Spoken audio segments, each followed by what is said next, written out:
Hvad sker der egentlig, når et stykke kritisk infrastruktur ligger ned? Her der kigger vi på serveren Fjordstål MES 01 i Valdarix, og vi kan umiddelbart se, at der er 2 applikationer, der bliver afviklet på den her server. Og det her det er typisk det billede, du har, hvis din IT-infrastruktur den er dokumenteret i Excel eller tilsvarende. Så der, hvor Valdarix virkelig kan gøre en forskel, det er, at vi kan køre en konsekvensanalyse, så vi ser, hvis serveren Fjordstål MES 01 den går ned, så påvirker det umiddelbart 6 applikationer fordelt på 5 systemer. 3 af de applikationer de er kritiske. Og vi kan se det som en tabel hernede, men vi kan også få et visuelt overblik over, hvordan sammenhængene er. Vi har de 2 applikationer.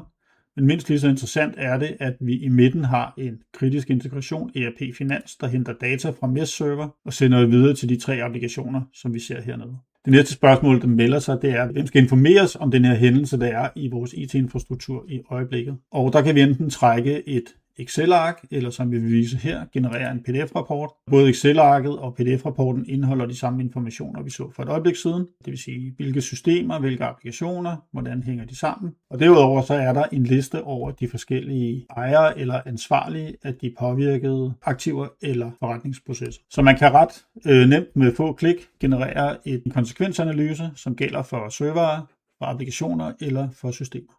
Så hvis I er interesseret i at se, hvordan det kunne se ud i jeres eget setup, så book en demo på valdarix.com.